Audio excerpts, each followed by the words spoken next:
আসসালামু আলাইকুম। আপনি কি মুসলিম? অবশ্যই তাহলে আপনার ভিতর ঈমান আছে, বিশ্বাস আছে এই পৃথিবী একদিন কিয়ামত হবে, একটা সময় আমরা থাকবো না। আমাদের আগের পূর্বর দিকে দেখেন, আমাদের দাদা, নানা, নানি, বাবা অনেকেরই নাই, তারা কিন্তু চলে গেছে, তারা একটা সময় পৃথিবীতে বসবাস করতে। যদি আপনি মুসলিম হন তাহলে এই বিশ্বাসটা আপনার ভিতরে অবশ্যই আছে। আর একজন মুসলিম হয়ে আরেকজনের মুসলিমের ক্ষতি করাটা এটা একটা অন্যায় পাপ, কিন্তু আমরা সেটা মানি না, বাট মাঝে মধ্যে করে বসি বা স্বার্থ দেখি, কিন্তু এসব ঠিক না। তবে আমি একটা কথাই বলতে চাই, গুরুত্বপূর্ণ কথা। ইরানে যে ঘটনা ঘটতেছে, ইরান হচ্ছে ইসলামিক রাষ্ট্র।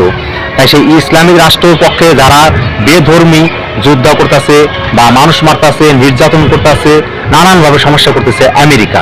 কিন্তু আমেরিকার পক্ষে তো আসলে অনেকেই আগে ছিল, কিন্তু আমেরিকার পক্ষে বর্তমান কিন্তু অনেক মানুষ নেই। কারণ আমেরিকা মানুষকে আতঙ্কিত রাখে, ভয় দিয়ে মানুষকে আতঙ্কিত করে।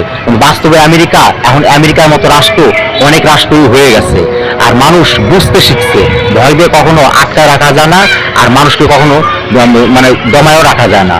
আমরা সবাই চাই, আমরা যারা যুদ্ধ করতে পারি নাই বা যুদ্ধ দেখিনি বা অংশগ্রহণ করতে পারতেছি না, আমরা মনে করি আমাদের দোয়া করা উচিত। আর যার সমর্থ সাধ্য আছে অবশ্যই আমেরিকা আপনার ইরানের পক্ষে হয়ে তার সাপোর্ট করা উচিত। আপনি আজও কালোক মারা যাবেন, আমিও যাব।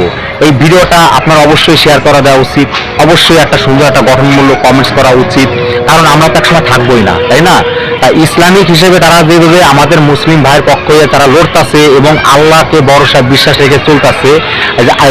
খামেনি, আয়াতুল্লাহ খামেনি, উনি যে মারা গেছে, মেরে ফেলছে আমাদের একটা নেতা বললেই চলে। বর্তমানে আমাদের মূল নেতা হচ্ছিল হযরত মুহাম্মদ সাল্লাল্লাহু আলাইহি সাল্লাম, তাই না? কিন্তু আমাদের বর্তমানের সময়টা তো তারা, তাই না? তো সে যে মারা গেছে, সে তো সত্য কথা বলার জন্য, ন্যায় কথা বলার জন্য মারা গেছে।